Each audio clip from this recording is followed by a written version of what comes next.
Assalamualaikum warahmatullahi wabarakatuh. Kepada yang terhormat Bapak Ibu dosen ujian kinerja PPG dalam jabatan UIN Wali Songo Semarang tahun 2021. Perkenalkan, nama saya Ahmad Zamharir, guru Mapel Fikih di MA Terpadu Yasin Kebonagung, Demak, Jawa Tengah. Adapun dalam kesempatan kali ini, hari Senin tanggal 29 November 2021, saya akan menyampaikan materi tentang kurban dan akikoh dengan pendekatan scientific approach, model pembelajaran cooperative learning, dan metode small group discussion. Terima kasih. Kritik dan saran kami harapkan untuk peningkatan praktek pembelajaran ke depan. Akhirul kalam, wallahu muwaffiq ila aqwamit thoriq. Wassalamualaikum warahmatullahi wabarakatuh.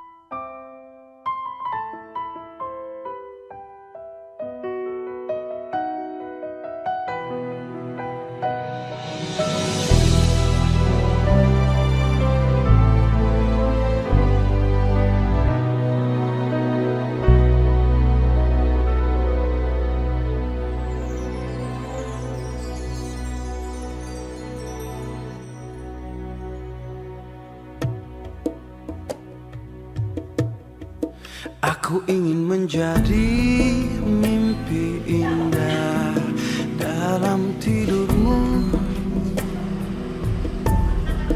Aku ingin menjadi sesuatu yang mungkin bisa kau rindu.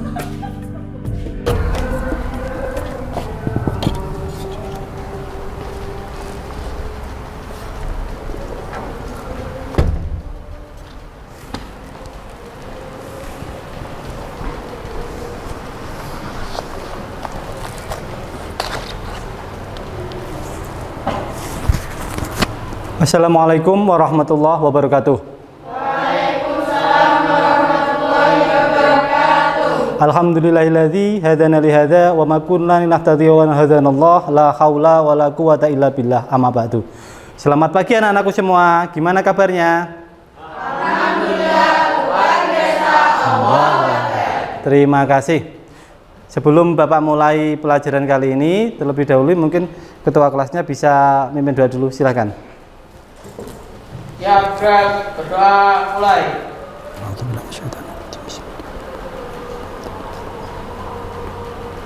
Selesai. Terima kasih. Bapak absen dulu ya. Pertama, Anissa Ismi. Ada. Agus Edianto. Novita. Umi.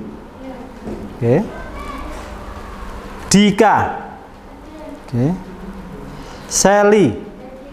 Oke. Tri. Ummah. Muhammad Zulfikar.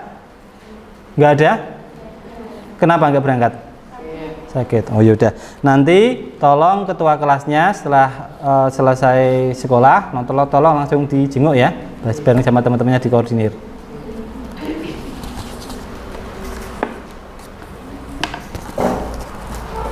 Di sini Bapak akan mencoba menjelaskan tentang materi kurban dan akikoh. Ya. Sebelum Bapak menjelaskan materi kurban dan akikoh, pasti kalian sering dengar kan apa itu kurban, apa itu akikoh dalam kehidupan kalian sehari-hari. Misal contoh, setiap Idul Adha di masjid-masjid ya, di musola-musola itu pasti biasanya akan diadakan apa? Pemotongan hewan. Kemudian dagingnya nanti dibagi ke fakir miskin, ke tetangga-tangga dan sebagainya. Itu berarti dilaksanakan kurban. Kemudian ketika ada orang yang lagi bahagia dikaruniai anak atau keturunan, biasanya di hari ke-7 dia melaksanakan namanya apa? Akikoh. Biasanya memotong hewan berupa kambing. Dari sini kalian pasti bisa memahami bahwa kurban dan akikoh itu adalah aktivitas yang biasa dilaksanakan dalam kehidupan bermasyarakat. Karena apa? Sudah sesuai dengan syariat hukum Islam. Untuk lebih jelasnya, nanti Bapak akan menjelaskan mengenai pembahasan kurban dan akikah. Bapak tayangkan PowerPoint-nya ya.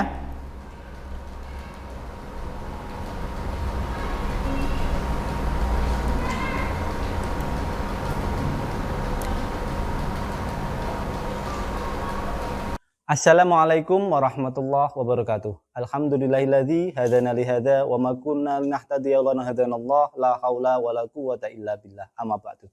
Good morning everyone. How are you today? I hope you fun every day. Di sini Bapak Ahmad Jamharir akan mencoba menjelaskan mengenai kurban dan akikah. Adapun materi yang dibahas meliputi pertama, apa itu kurban?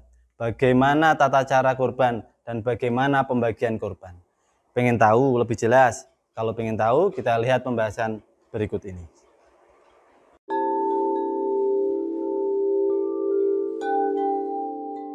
Dalam pembahasan kurban dan akikah ini, ada tujuan pembelajaran yang hendak kita capai. Yang pertama, setelah mengamati, menanya, mengeksplorasi, kemudian mengasosiasi dan mengkomunikasikan peserta didik diharapkan mampu: 1.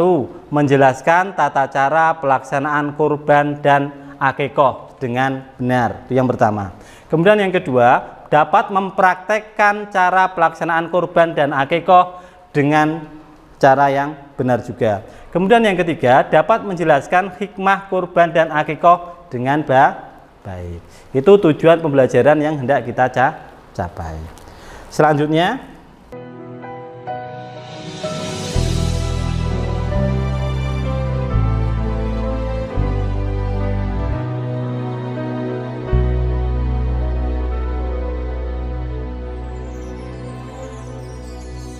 di sini ada pembahasan tentang kurban dan akikah. Sebelum kita masuk ke sini, kita harus pahami dulu bahwa asal mula dilaksanakannya kurban itu ada riwayatnya, yaitu sejarah ketika masa Nabi Ibrahim. Ya, ketika masa Nabi Ibrahim, pada saat itu Nabi Ibrahim sudah lama menikah dengan Siti Hajar, sudah lama menikah tapi belum dikaruniai oleh seorang anak. Sehingga menikah setelah berpuluh-puluh tahun menikah, akhirnya mereka dikaruniai anak namanya Ismail. Yang menakjubkan di sini apa? Pada suatu malam Nabi Ibrahim alaihissalam mimpi selama 3 kali berturut-turut. Dalam perintah mimpi itu apa? Diperintahkan untuk memotong atau memenggal Nabi Ismail.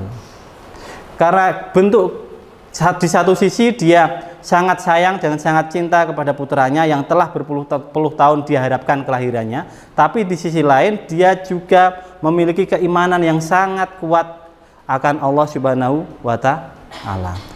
Dari situ keimanan dia, ketakwaan dia kepada Allah lebih tinggi dibanding rasa cintanya terhadap putranya. Kemudian dia menghampiri putranya Ismail tersebut, kemudian dia sampaikan kalau dia sudah bermimpi selama 3 kali berturut-turut bahwa Allah Subhanahu wa Ta'ala memerintahkan dirinya untuk memenggal Nabi Ismail sebagai kurban. Karena Ismail sebagai anak yang soleh, anak yang taat, anak yang beriman, maka dia pun mengiyakan keinginan atau perintah Allah Subhanahu wa Ta'ala tersebut. Sehingga suatu ketika di suatu tempat Nabi Ibrahim alaihissalam ingin melaksanakan mimpi tersebut. Dia ingin memotong Nabi Ismail, tapi dengan izin Allah Subhanahu wa Ta'ala Nabi Ismail diganti dengan seekor domba. Itulah asal mula dari kurban. Ya, kita masuk di sini materi pertama dulu ya, mengenai kurban. Menurut syariat ialah suatu yang disembelih dari binatang ternak yang berupa unta, bisa berupa unta ya, kemudian sapi dan kambing, untuk mendekatkan diri kepada Allah yang disembelih pada hari raya Idul Adha dan pada hari tasyrik. Pelaksanaan kurban ini ya bisa berupa unta, sapi maupun kambing. dalam rangka untuk mendekatkan diri kepada Allah Subhanahu wa Ta'ala. Kemudian dilaksanakan pada hari Idul Adha, yaitu tanggal 10 Dzulhijjah, dan 3 hari tasyrik, berarti 11, 12, dan 13 Dzulhijjah. Itu pelaksanaan kurban. Selanjutnya akikah. Menurut istilah syara artinya menyembelih hewan ternak pada hari ke-7 dari kelahiran anak, ya. Yang pada hari itu anak diberi nama dan rambutnya dipotong. Menurut bahasa akikah berarti pemotongan. Di sini akikah ialah apa? Pemotongan binatang ternak yang dilaksanakan ketika apa? Kelahiran seorang anak sebagai bentuk rasa syukur kehadiran anak, dan dilaksanakan pada hari ke-7. Semisal tidak mampu pada hari ke-7 berarti bisa dilaksanakan pada hari ke-14. Kemudian kalau tidak bisa pada 14 berarti pada hari ke-21. Semisal tidak bisa 21 berarti nanti ketika dia mampu atau memiliki rezeki untuk bisa melaksanakan akikah. Itu mengenai kurban dan akikah.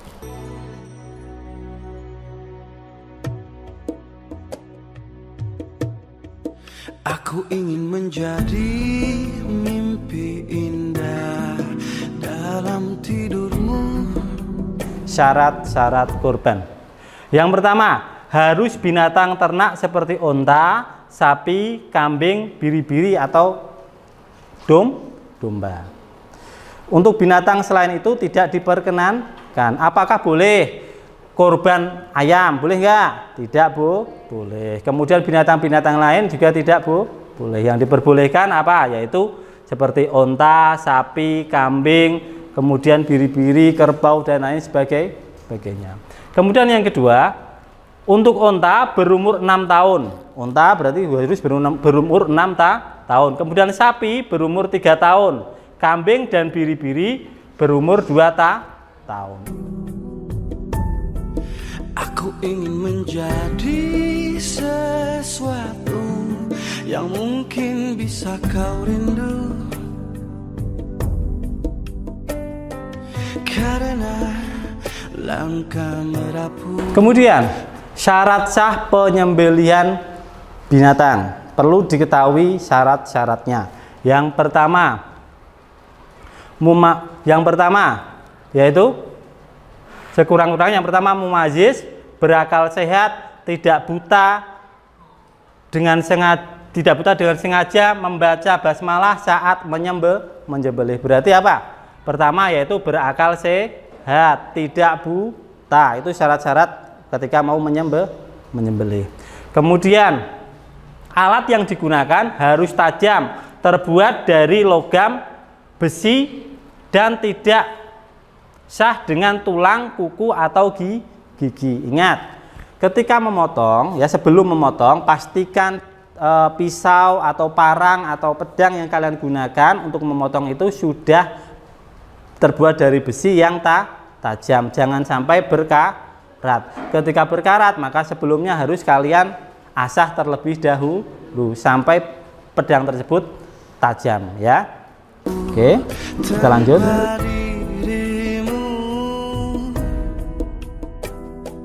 Karena hati telah letih,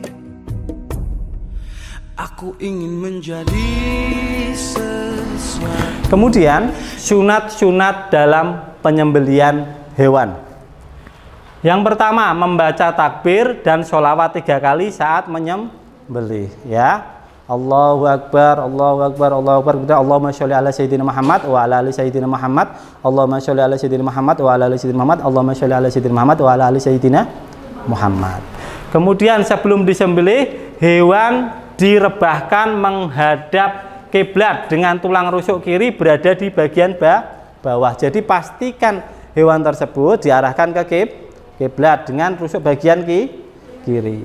Paham ya? Kemudian yang menyembelih sebaiknya laki-laki. Kenapa kok laki-laki? Karena biasanya laki-laki itu lebih bisa mengkondisikan emosinya apabila melihat darah dan lain sebagainya. Selanjutnya, Sesuatu yang mungkin bisa kau sentuh. Aku ingin kau tahu bahwa aku selalu memujamu. selanjutnya waktu pelaksanaan. Yang membedakan antara waktu pelaksanaan kurban dan waktu pelaksanaan akikah yaitu yang pertama, kurban hanya boleh dilaksanakan pada bulan Zulhijjah sejak usai sholat Idul Adha tanggal 10 Zulhijjah. Kemudian dilanjutkan pada tanggal 11, 12, dan 13 Zulhijjah yaitu hari Tasyrik. Itu pelaksanaan dari kurban. Berbeda dengan pelaksanaan akikah. Pelaksanaan akikah disunatkan pada hari yang ke-7 dari kelahiran. Bila tidak bisa melaksanakan pada hari ke-7, maka bisa dilaksanakan pada hari ke-14. Jika tidak bisa lagi, bisa dilaksanakan pada hari ke-21. Dan jika tidak bisa lagi, maka bisa dilaksanakan ketika yang bersangkutan mampu atau memiliki rezeki untuk melaksanakan akikah tersebut. Kemudian, orang yang berhak menerima kurban. Yang pertama, orang-orang fakir miskin untuk mencukupi kebutuhan mereka pada hari itu. Jadi prioritas utamanya yaitu orang fakir miskin. Kemudian yang kedua, diberikan oleh kerabat untuk menyambung silaturahmi. Jadi misal kalian punya kerabat, untuk menyambung silaturahmi bisa diberikan. Kemudian diberikan oleh tetangga sebagai bantuan. Misal kalian merasa memiliki tetangga yang membutuhkan, yang tidak mampu, juga bisa diberikan. Kemudian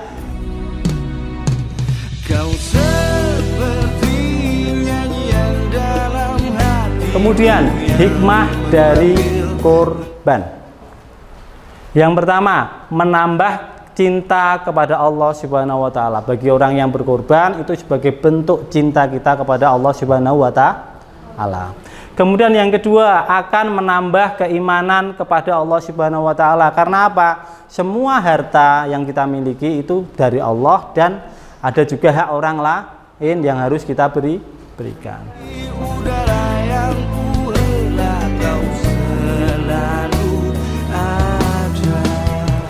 Hukum akikah yaitu sunat mu'akkad. Sunat mu'akkad adalah ibadah sunat yang sangat dianjurkan untuk dikerjakan. Walaupun ada sebagian ulama yang berpendapat bahwa akikah hukumnya wajib, hal ini sesuai dengan hadis yang diriwayatkan oleh Hasan Basri dari Samurah radhiyallahu anhu bahwa Rasulullah Shallallahu alaihi wasallam bersabda, setiap anak tergadaikan dengan akikahnya, ya. Walaupun memang ada sebagian ulama yang mengatakan itu wajib, tapi jumhur ulama atau sebagian besar ulama mengatakan itu sunnah mu'akkad. Jadi sunnah yang sangat dianjurkan, ya. Selanjutnya ada beberapa sunat yang dilaksanakan saat akikah. Perlu kalian ketahui. Yang pertama, berdoa sebelum menyembelih binatang akikah. Itu harus. Doanya mulai dari bismillah, Allahu Akbar, Allahumma hadza minka wa ilaika akikatan. Kemudian sebutkan nama anak tersebut. Yang artinya dengan nama Allah, Allah Maha Besar, ya Allah, binatang ini darimu dan akan kembali kepadamu. Inilah akikah. Sebutkan namanya siapa, misal akikah Nabil Syekhul Iman dan sebagainya. Jadi tergantung nama anak tersebut.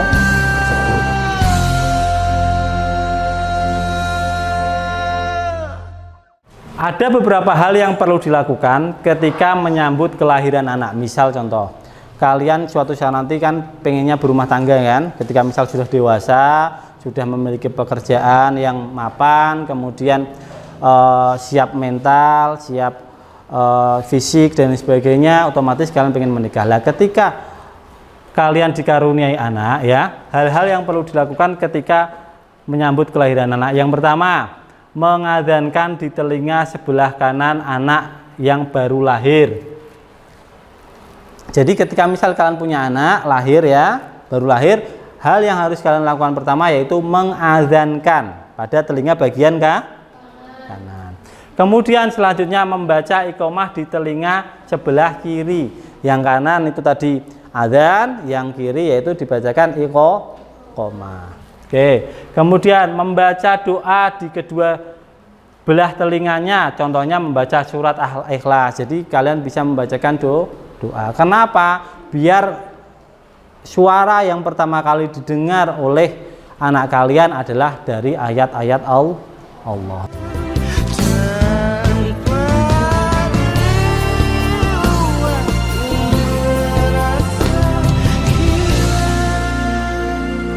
Selanjutnya hikmah dari akikoh. Tadi udah hikmah kurban kan, sekarang hikmah akikoh. Yang pertama, sebagai tanda rasa syukur kita kepada Allah Subhanahu wa taala atas yang memberikan karunia, yang mengaruniakan kita seorang anak. Melahirkan rasa kegembiraan karena apa? Mendapatkan zuriat yang menepati sunnah Rasulullah. Karena punya anak itu juga merupakan anugerah yang paling besar di antara anugerah-anugerah yang lain. Terima kasih, demikian tadi pembahasan mengenai kurban dan akikoh. Semoga bisa kalian pahami dan kalian praktekkan di kehidupan kalian bermasyarakat. Akhirul kalam,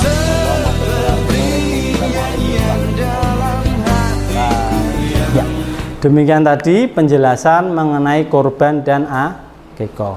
Agar lebih jelasnya pemahaman kalian nanti kita praktekkan ya untuk kurban, nanti kita praktekkan untuk tata cara menyembelih binatang, kemudian untuk akikoh nanti untuk tata cara pemotongan rambut. Paham ya? Di sini sudah Bapak persiapkan untuk peralatan menyembelih binatang kurban dan juga nanti ada akikoh. Kita praktekkan dulu yang menyembelih binatang kurban. Bisa minta bantuan 2 orang mungkin, Nabil sama Tirta, silakan bisa maju ke depan bantu Bapak untuk praktek. Silakan.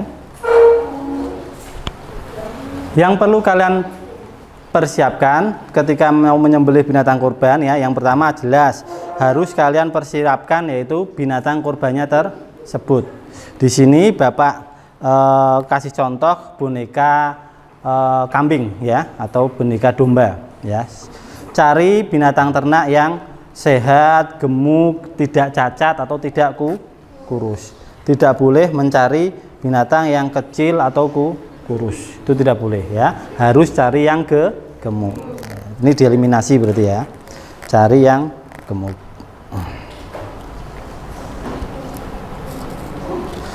Setelah binatangnya ada, yang perlu kalian siapkan berikutnya apa? Yang perlu kalian siapkan yaitu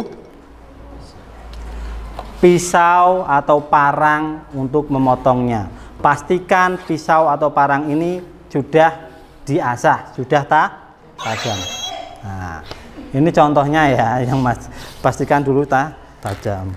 Kemudian yang perlu kalian persiapkan lagi apa?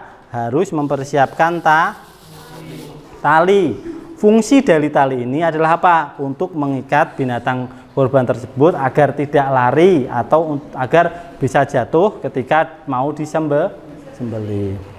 Tali ya. Kemudian selanjutnya kalian sebisa mungkin siapkan ini apa?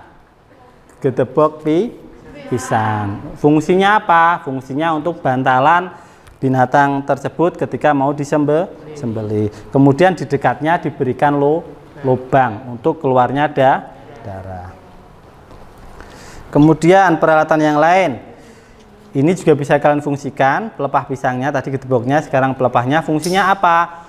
Ketika pada saat menyembelih bisa ditutupkan di bagian atas, tujuannya apa? Ketika memotong ya, ketika dipotong itu biar darahnya tidak muncrat ke kalian, jadi tetap bisa bersih. Kita praktekkan ya. Langkah pertama, binatang disiapkan, kemudian otomatis agar binatang tersebut bisa jatuh, otomatis apa? Harus ditali ya. Bisa dibantu, dibukakan talinya coba. Pertama, kalungkan di sini, kemudian masukkan. Ini, Mas dimasukkan Mas. Nah, silang. Kemudian sini juga masukkan, kemudian diisi, silang. Tarik. Kemudian dinaikkan lagi ke sini. Gantian tadi talinya mana tadi? Yang sini diisi, silang, ya. Kemudian masukkan ke kaki bagian bawah yang belakang, ya. Nah, dari posisi seperti ini langsung kalian tarik pelan-pelan. Pelan-pelan. Otomatis binatang tersebut pasti akan jatuh. Lah, ketika posisi jatuh, pastikan dekat dengan tadi gedebok tadi untuk sandarannya ya. Sama di bawahnya sini ada lubang. Coba ditarik, coba dipegang. Nah, setelah binatang tersebut jatuh ya, yang perlu kalian persiapkan yaitu alat potongnya ya. Kemudian pelepah pisang, daun pisang ini untuk menutup agar apa? Agar tidak muncrat. Kemudian sebelum kalian potong harus apa? Berdoa. Berdoanya apa tadi? Membaca apa? Oke, takbir, sholawat. Kemudian jangan lupa bismillah. Dipotong ya. Udah. Pada saat memotong ya, secepat mungkin 3 hal tadi kepotong, mulai tenggorokan, kerongkongan sama urat nadi. Jangan sampai kalian tarik berkali-kali sehingga menyakitkan binatang tersebut. Kemudian ketika motong jangan sampai kalian angkat. Paham ya? Tidak boleh, jadi harus tetap menempel misal seperti ini. Seperti itu. Tidak boleh potong, angkat. Potong, angkat, itu tidak diperbolehkan, pasti akan menyakiti binatang tersebut. Paham ya? Itu sekilas mengenai tata cara untuk pemotongan binatang atau penyembelihan. Sekarang kita praktekkan untuk yang akikoh ya. Nah, ketika akikoh yang perlu diperhatikan ya, buka tutup rambut anak tersebut. Kemudian apa?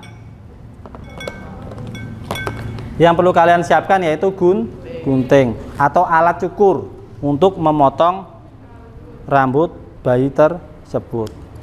Potong ya. Potong dengan hati-hati sampai terpotong keseluruhan. Kemudian disimpan. Lah, potongan rambut tersebut ya, kemudian apa? Ditimbang, kemudian berapa gram dinominalkan sesuai dengan harga emas atau perak.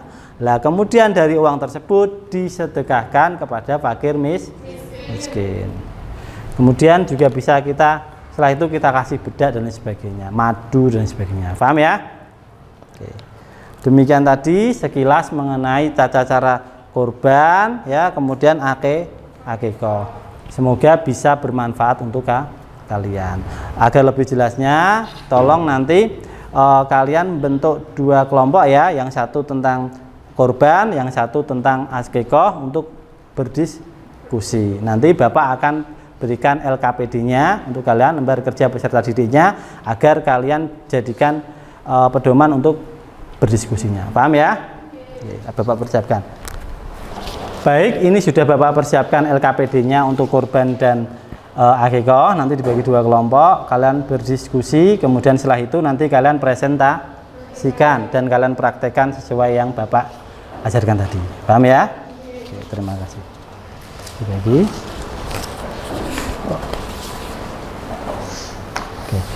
Oke, langsung membentuk kelompok diskusi. Langsung yang belakang, ya, bergabung.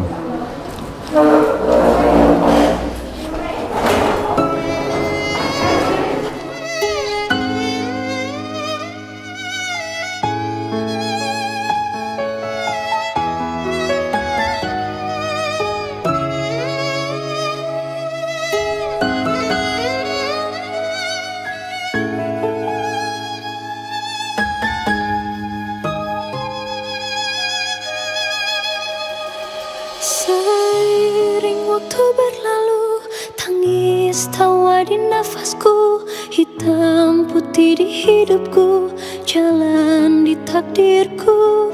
Tiada satu tersembunyi, tiada satu yang terlupa. Segala apa yang terjadi, engkaulah saksinya. Kau yang maha mendengar, kau yang maha melihat, kau yang maha pemaaf, padamu hati bertobat. Kau yang maha pengasih, kau yang maha penyayang, kau yang maha Saya rasa Bapak cukup dulu diskusinya ya. Nanti saya minta perwakilan dari kelompok pertama tentang kurban untuk mempresentasikan sekaligus praktek ya tata cara penyembelihannya. Kemudian untuk kelompok yang kedua tentang akikah juga nanti saya harap presentasi kemudian sekaligus praktek ya. Kepadanya waktu dan tempat kami persilakan. Monggo. Silakan. Kelompok pertama. Assalamualaikum warahmatullahi wabarakatuh.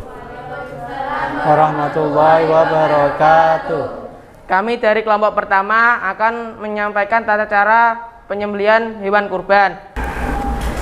Pengertian kurban. Menurut syariah, kurban adalah sesuatu yang disembelih dari binatang ternak yang berupa unta, sapi, dan kambing untuk mendekatkan diri kepada Allah dan disembelih pada hari raya Idul Adha dan hari tasyrik.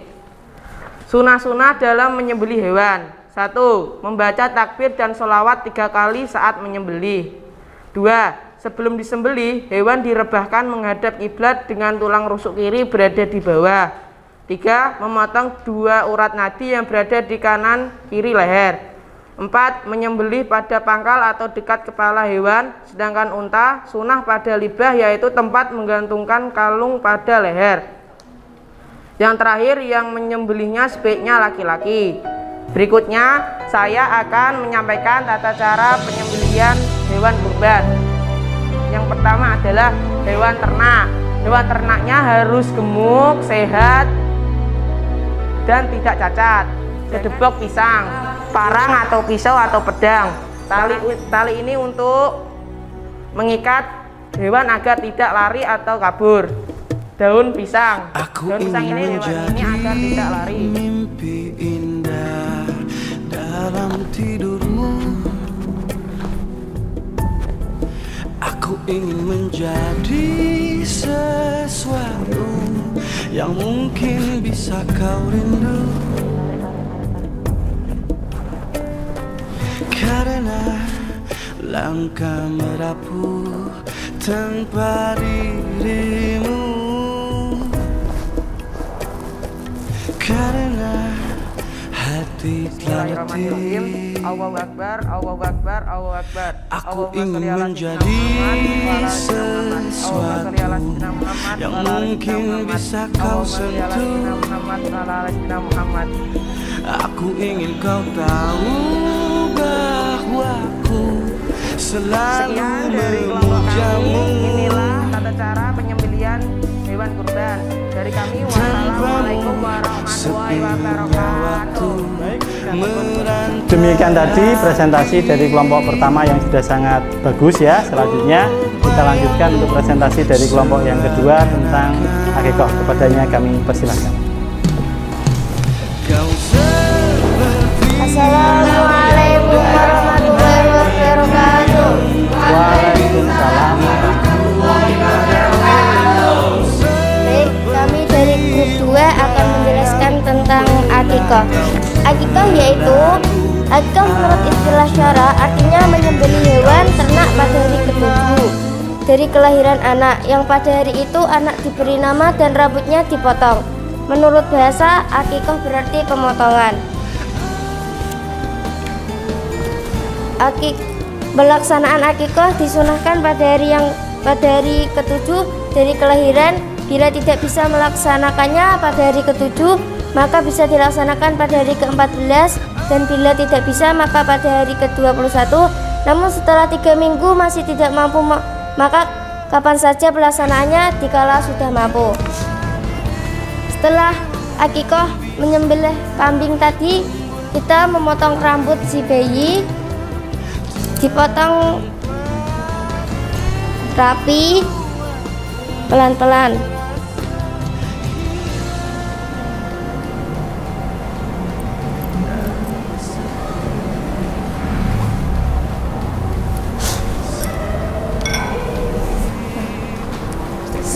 Sekian dari kelompok 2. Terima kasih banyak. Assalamualaikum warahmatullahi wabarakatuh. Ya, berikan aplaus. Demikian tadi presentasi dari kelompok pertama tentang kurban yang sudah sangat bagus. Kemudian dilanjutkan dengan presentasi dari kelompok 2 tentang akikah juga sudah sangat bagus. Dari sini mungkin ada yang masih kurang jelas, ada yang mau ditanyakan mungkin, silakan. Ada nggak? Silakan, angkat tangan. Oh ya, kuliah. Apakah orang yang berkurban boleh makan daging kurbannya tersebut? Ya, pertanyaan yang sangat bagus. Apakah orang yang kurban boleh memakan daging kurbannya tersebut? Dari kelompok pertama, ada yang bisa menanggapi? Oh ya, silakan Afifah. Ya, boleh asalkan 1/3 dari daging kurban. Iya, bagus. Diperbolehkan dengan catatan apa? Maksimal 1/3 dari daging kurban tersebut. Oke, dari sini ada yang mau tanya lagi? Oke. Oh ya, Nabil, silahkan. Apakah pelaksanaan akikah harus hari ke-7? Dari kelompok pertama tadi menanyakan tentang apakah akikah itu harus dilaksanakan pada hari ke-7 ya. Dari kelompok akikah bisa menanggapi nggak? Silakan, ada yang bisa nggak? Oh ya, Fadia, silakan. Lebih diutamakan hari ke-7, tapi ketika si orang tua belum memiliki rezeki, bisa dilaksanakan ketika hari ke-14 atau hari ke-21. Dan jika belum memiliki rezeki, bisa dilaksanakan di hari kelipatan-kelipatan berikutnya ketika si orang tua telah memiliki rezeki. Ya, bagus. Jawaban yang sangat bagus ya dari kelompok pertama maupun kelompok kedua. Dari sini, dari pembahasan mengenai kurban dan akikah ya, dapat kita simpulkan bahwa pertama, dengan adanya kurban dan akikah, satu, menciptakan rasa syukur kita kehadirat Allah Subhanahu wa taala atas semua karunia yang diberikan kepada kita. Kemudian yang kedua, meningkatkan rasa keimanan dan ketakwaan kita kepada Allah Subhanahu wa taala bahwa apa? Bahwa dari semua harta yang kita miliki itu ada sebagian juga milik fakir miskin. Kemudian dengan kurban maupun akikah kalian bisa apa? Mentasyarufkan harta kalian ya, berbentuk sedekah daging tadi. Kalau kurban berarti dagingnya mentah, kalau akikah berarti dagingnya matang, untuk diberikan ke saudara kalian. Sekaligus bisa apa? Mempererat tali silaturahmi. Oke. Ya, untuk dari pertemuan minggu depan kalian tolong kerjakan ya di modul kalian itu halaman 35, ada 20 soal isai dan 5 soal multiple choice. Minggu depan kita selesaikan ya. Demikian tadi pembahasan mengenai kurban dan akikah dari Bapak. Apabila ada kesalahan dan kekurangan mohon maaf yang sebesar-besarnya. Akhirul kalam, wallahu muwaffiq ila aqwamit thoriq. Wassalamualaikum warahmatullahi wabarakatuh.